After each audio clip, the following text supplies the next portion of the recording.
بسم اللہ الرحمن الرحیم وصلی اللہ علی سیدنا محمد وآلہ الطیبین الطاہرین واللعن الدائم علی اعدائہم اجمعین۔ آج کی اس مختصر سی گفتگو میں کچھ باتیں مسجد کوفہ کے بارے میں پیش کی جائیں گی آپ کے سامنے کہ مسجد کوفہ عالم اسلام کی اہم ترین مساجد میں سے اور ان 4 اہم ترین مساجد میں سے ایک مسجد ہے۔ مسجد الحرام، مسجد نبوی اور پھر اس کے بعد مسجد کوفہ۔ حتیٰ مسجد کوفہ کی فضیلت روایت اہل بیت کے مطابق مسجد اقصیٰ سے بھی زیادہ ہے، اور خود مسجد اقصیٰ کہاں پر ہے یہ خود روایت اہل بیت میں اس کا تعین کیا گیا ہے، جو اس وقت ہمارا مورد گفتگو نہیں ہے کہ وہ مسجد اقصیٰ کی حقیقت کیا ہے اور روایت نے کس بات کی جانب اشارہ کیا ہے۔ مسجد کوفہ، یہ بات تاریخ سے اور احادیث کی روشنی میں واضح ہے کہ یہ کوئی ایسی مسجد نہیں ہے کہ جو فرض کیجئے کہ مولا کائنات علیہ السلام کے زمانے سے اس کو مسجد قرار دیا گیا ہو، یا نبی کریم صلی اللہ علیہ وآلہ وسلم کے زمانے سے، بلکہ تاریخ کے مطابق یہ مقام، یہ ایک علاقہ، یا یہ جو ایک قطع زمین ہے کچھ ہزار مربع میٹر پر مشتمل، جس کو ہم آج مسجد کوفہ کہتے ہیں، یہ حضرت آدم کے زمانے سے اور ایک لحاظ سے دیکھا جائے اس سے بھی پہلے متبرک مقام تھا۔ انبیاء نے یہاں پر آ کر عبادت کی ہے، جس میں مقام حضرت خضر، مقام حضرت ابراہیم، مقام حضرت نوح، مقام جبرائیل، مقام امام سجاد علیہ الصلوۃ والسلام، مقام تشت یا دکۃ التشت، دکۃ القضا، مقام نبی کریم صلی اللہ علیہ وآلہ وسلم، محراب ضربت، مقام ادائیگی نوافل، جہاں پہ مولا کائنات نوافل کی ادائیگی کرتے تھے،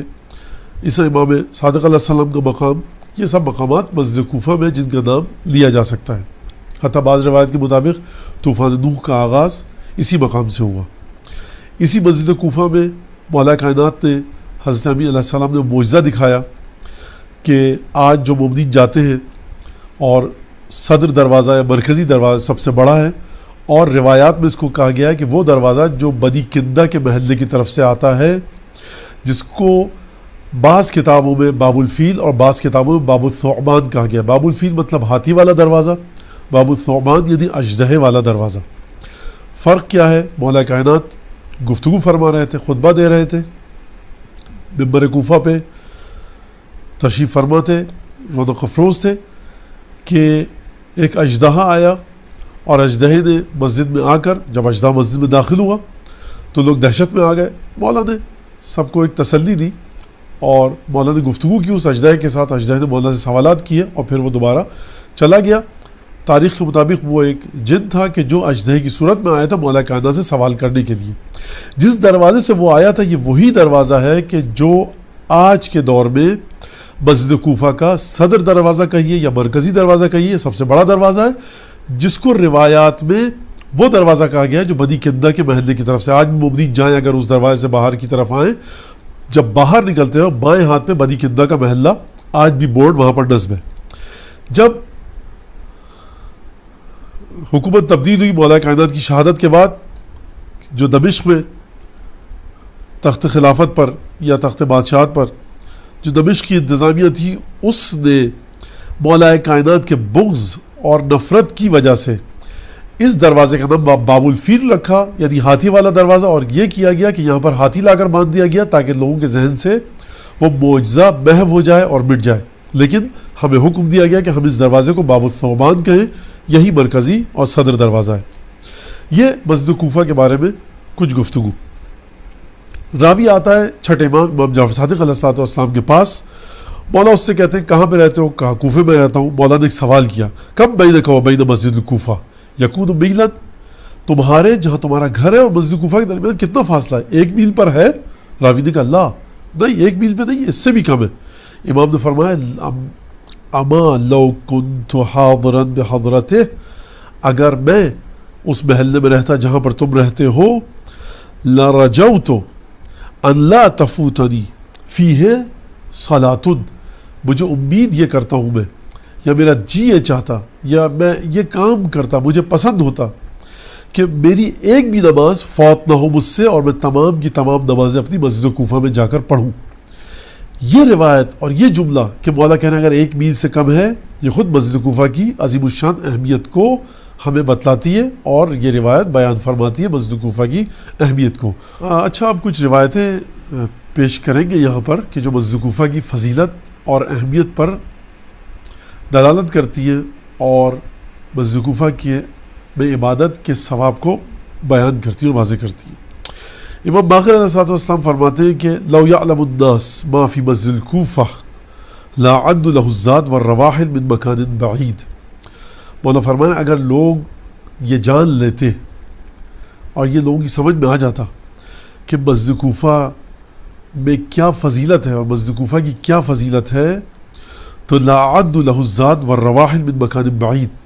تو سامان سفر باندھ کر دور دراز کے مقامات سے سفر کر کے مسافرت کر کے مسجد کوفہ کی جانب آتے۔ اور پھر فرمایا امام نے اسی روایت کے تسلسل میں آگے کہ فرض نماز اگر کوئی پڑھے تو 1 حج کے برابر ہے، اور نافلہ اگر کوئی 1 نماز پڑھے تو وہ 1 عمرے کے برابر ہے۔ یاد رہے کہ نافلہ ہماری 2 رکعت پر بھی مشتمل ہے اور 1 رکعت پر بھی مشتمل ہے۔ دوسری روایت جناب امیر المومنین علیہ السلام سے منسوب ہے اور اس میں مولا فرماتے ہیں النافلۃ فی ھذا المسجد تعدل عمرۃ مع النبی، جو کوئی شخص یہاں پر 1 نفل نماز پڑھے مسجد کوفہ میں، وہ ایسا ہے کہ جس نے نبی کریم صلی اللہ علیہ وآلہ وسلم کے ساتھ 1 عمرہ انجام دیا۔ والفریضۃ فیہ تعدل حجۃ مع النبی، اور کوئی شخص جو اگر فرض نماز اس مسجد میں پڑھے تو ایسا ہے کہ جیسے اس نے حضرت کے ساتھ 1 حج انجام دیا۔ اور پھر فرمایا جناب امیر نے وقد صلی فیہ 1000 نبی و 1000 وصی، اس مسجد میں 1000 نبیوں نے، 1000 انبیاء نے اور 1000 انبیاء کے اوصیاء نے اس مسجد میں نماز پڑھی ہے۔ جو ہمیں اسلامی ثقافت میں احادیث کے ذریعے بات ملتی ہے وہ یہ کہ اگر کوئی نبی یا کسی نبی کا وصی کسی جگہ پر رک کر 2 رکعت نماز پڑھے، کوئی بھی 1 نبی یا وصی، تو وہاں پر بہت زیادہ تاکید آئی ہے کہ تم بھی جا کر وہاں پر 2 رکعت نماز پڑھو، کیونکہ وہ مقام وصی یا اس وصی کے نبی کا جس کا وہ وصی تھا مقام عبادت ہے، لہٰذا وہاں جا کر نماز پڑھو، ایک متبرک مقام ہے۔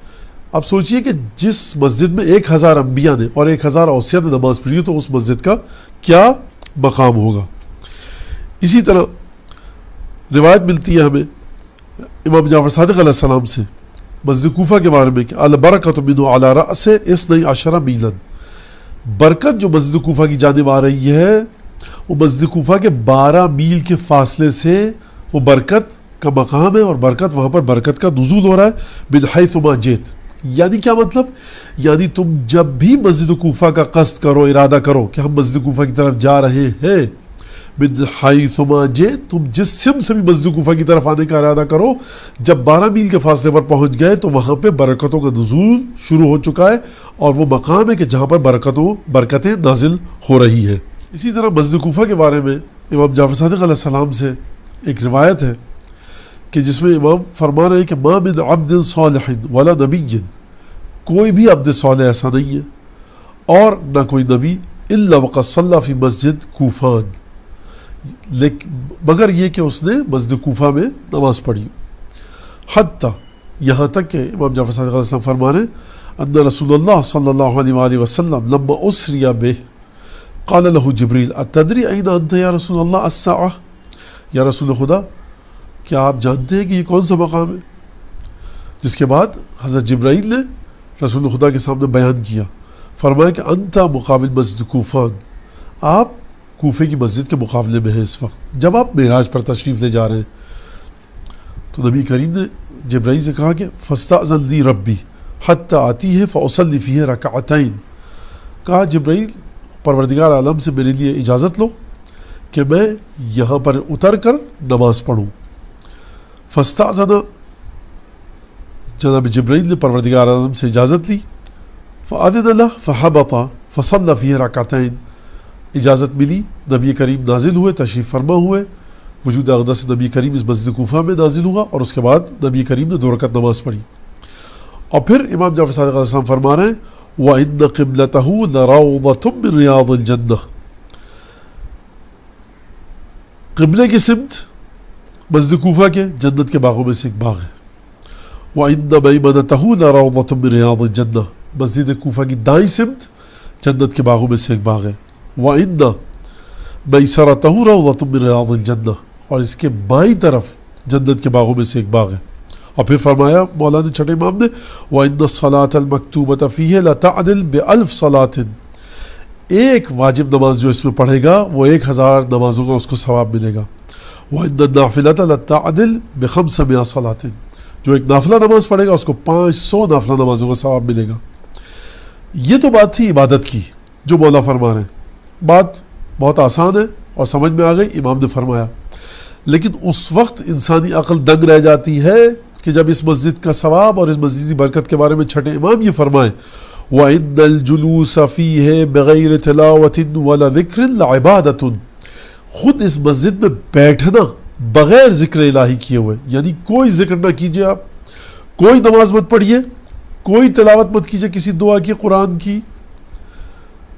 اس کے باوجود بھی صرف اس مسجد میں بیٹھنا عبادت ہے. اور پھر فرمایا مولانا نے چھٹے امام نے وَلَوْ عَلِمَ النَّاسُ مَا فِيهِ لَأَتَوْهُ وَلَوْ حَبْوًا, فرمایا کہ اگر لوگوں کو پتہ لگ جائے کہ کیا چیز اس مسجد میں موجود ہے, کیا ثواب ہے اس مسجد میں آنے کا, تو لوگ آئیں گے. حتیٰ روایت کے مطابق یہ ہے کہ برف پر سے ہو کر لوگ اس مسجد تک اپنے آپ کو پہنچائیں گے. اور پھر مولا کائنات کی حدیث آتی ہے کہ ما دعا فیہ مکروب بمسألۃ فی حاجۃ من الحوائج الا اجابہ اللہ تعالی وفرج عنہ کربتہ, کوئی شخص جو کرب میں مبتلا ہے, کوئی ایسا شخص جو کرب میں مبتلا ہے, کوئی نہیں آئے گا اس مسجد میں آ کر دعا نہیں مانگے گا اپنی حاجتوں کے لیے, مگر یہ کہ پروردگار اس کی دعا کو قبول کرے گا, اجابت کرے گا اس کی دعا پر, اور اس کے کرب کو اور تکلیف کو دور کرے گا. حضرت مسلم بن عقیل کے بارے میں ایک مختصر سی گفتگو. وہ مبنین جو زیارت کے لیے جاتے ہیں عراق اور پھر نجف اور اس کے بعد کوفہ, مسجد کوفہ کے ساتھ ہی حضرت مسلم بن عقیل علیہ السلام کی قبر مطہر موجود ہے اور حرم ہے حضرت مسلم بن عقیل کا. حضرت مسلم بن عقیل اگرچہ روز عاشورہ کربلا میں شہید ہونے والے شہداء میں سے نہیں ہیں, لیکن کسی بھی لحاظ سے عظمت, جلالت اور منزلت کو دیکھتے ہوئے شہداء کربلا سے حضرت مسلم بن عقیل کو جدا نہیں کیا جا سکتا اور نہ ہی کمتر سمجھا جا سکتا ہے. حضرت مسلم بن عقیل, یہ بات مشہور معروف ہے اور ہم سب جانتے ہیں کہ حضرت ابو طالب کے پوتے حضرت عقیل کے فرزند. جو روایت ہمیں ملتی ہے کہ ایک دفعہ امیر المومنین علیہ السلام نے رسول خدا صلی اللہ علیہ وآلہ وسلم سے دریافت کیا کہ آپ کیا میرے بھائی عقیل سے محبت کرتے ہیں؟ تو حضرت نے جواب دیا کہ میں عقیل سے 2 باتوں کی وجہ سے محبت کرتا ہوں, اور میری 2 محبتیں عقیل کے ساتھ ہیں. ایک تو یہ کہ میرے چچا ابو طالب محبت کرتے تھے عقیل سے, تو میں اس وجہ سے محبت کرتا ہوں, اور دوسری یہ کہ عقیل کی نسل سے ایک فرزند ہوگا اے علی جو تمہارے بیٹے حسین کی نصرت میں مارا جائے گا اور شہید ہوگا, اور ملائکہ اس پر نماز پڑھیں گے یا درود بھیجیں گے اور نیک اور صالح مومنین اس پر گریہ کریں گے. یہ خود ایک حضرت مسلم بن عقیل کی منزلت اور عظمت. دوسری منزلت اور عظمت یہ کہ جب سید الشہداء نے حضرت مسلم بن عقیل کو مکے سے کوفے والوں کی طرف بھیجا تو جو خط لکھا, جو نامہ مبارک لکھا, اس میں لکھا یہ جملہ موجود ہے کہ قد بعثت الیکم اخی وابن عمی ورجلا من اہل بیتی, اور بعض جگہ پر یہ بھی دیکھا گیا کہ معتمدی, کہ میرا صاحب اعتماد, قابل اعتماد شخص, میرا بھائی اور میرے گھر والوں میں سے ایک بھروسے کا آدمی کو تمہاری جانب بھیج رہا ہوں. سید الشہداء کے جملے مسلم بن عقیل کی عظمت کو بیان کرنے کے لیے کافی ہیں. اور جب مسلم مکے سے چلے کوفے کی جانب تو مدینے آئے. مدینے میں اپنے گھر نہیں گئے بلکہ سیدھے قبر رسول کی زیارت کی, 2 رکعت نماز پڑھی اور اس کے بعد اپنے گھر تشریف لائے اور وہاں سے کوفے کی جانب نکلے. بہرحال اس کے بعد حضرت مسلم بن عقیل کو شہید کیا گیا, ایک دھوکے سے غداری کی گئی, اور حضرت مسلم بن عقیل کی لاش کو دارالامارہ سے پھینکا گیا. وہ تمام واقعات کہ جو مصائب میں آپ سنتے آئے ہیں. حضرت مسلم بن عقیل کی زیارت کے بعد جو دعا ہے یہ وہی دعا ہے کہ جو مولا ابو الفضل عباس علیہ السلام کے حرم مطہر میں پڑھی جاتی ہے. یہ بھی ایک اور چیز ہے کہ جو ہمیں ہمارے لیے بیان کرتی ہے اور واضح کرتی ہے کہ حضرت مسلم بن عقیل کا مرتبہ کیا تھا. ایک اور رشتہ, ایک اور تعلق جو سید الشہداء کے ساتھ حضرت مسلم بن عقیل کا ہے وہ یہ ہے کہ مسلم بن عقیل سید الشہداء کے بہنوئی ہیں، جناب رقیہ بنت علی جناب مسلم بن عقیل کی زوجہ محترمہ ہیں، لہٰذا اس حوالے سے بھی، اس نسبت سے بھی حضرت مسلم بن عقیل کا ایک تعلق سید الشہداء سے قرار پاتا ہے۔ اور جب مسلم بن عقیل کی شہادت کی خبر سید الشہداء تک پہنچی تو آپ نے شدید گریہ کیا اور پروردگار عالم سے طلب رحمت کی مسلم بن عقیل کے لیے۔ جب کوفے میں جانثار اصحاب سید الشہداء کا ذکر آتا ہے تو حضرت ہانی بن عروہ کہ جو قبیلہ بنی مراد سے ہیں، جن کی اصل اور جڑیں نجران تک پہنچتی ہیں، اور اس کے بعد ہجرت کر کے یہ آئے اور کوفے میں رہے، اور قبیلہ مزہج سے تعلق ہے۔ ہانی بن عروہ نہایت جلیل القدر، نہایت محترم، نہایت متقی صحابیوں میں سے ہیں، اور یہ اپنے قبیلے کے سردار تھے، لیکن دھوکے کے ساتھ ان کو دھوکے کے ساتھ دارالعمارہ میں بلایا گیا، اور حضرت مسلم بن عقیل کی شہادت کے بعد ان کو قتل کیا گیا، اور حضرت مسلم کے سر کے ساتھ حضرت ہانی بن عروہ کے سر کو شام بھیجا گیا یزید کے پاس۔ حضرت ہانی بن عروہ کے لیے بھی سید الشہداء نے گریہ فرمایا، لہٰذا مومنین کو چاہیے کہ جب بھی زیارت کے لیے جائیں حضرت مسلم بن عقیل کی زیارت کے بعد ضرور حضرت ہانی بن عروہ کی قبر کی زیارت کریں، جانثار اصحاب میں سے ہیں۔ اسی کے ساتھ ساتھ یقیناً اس مرحلے پر نہیں ہے، لیکن تیسری شخصیت جو مسجد کوفہ کے ساتھ ہی مدفون ہے وہ حضرت مختار ثقفی ہے، کہ جنہوں نے بہرحال وہ کام کیا کہ جس سے اہل بیت کے چاہنے والوں کو خوش کیا، یقیناً اہل بیت کو خوش کیا اور قاتلین سید الشہداء سے انتقام لیا، لہٰذا مومنین کے لیے سزاوار ہے کہ وہ جب بھی جائیں تو حضرت مختار کی قبر پر جا کر ایک فاتحہ کی قرات فرمائیں اور فاتحہ کا ثواب حضرت مختار کو ہدیہ کریں۔ یقیناً حضرت مختار کا مرتبہ حضرت مسلم بن عقیل کے بعد حضرت ہانی بن عروہ کا مرتبہ اور اس کے بعد حضرت مختار۔ تو یہ وہ تین قبریں کہ جو مسجد کوفہ کے ساتھ ساتھ ہیں، اور مومنین کو چاہیے کہ ان کا احترام کریں اور معرفت حاصل کریں حضرت ہانی بن عروہ کہ جو جانثار اصحاب میں سے سید الشہداء کے، اور حضرت مسلم بن عقیل۔ وآخر دعوانا ان الحمد للہ رب العالمین۔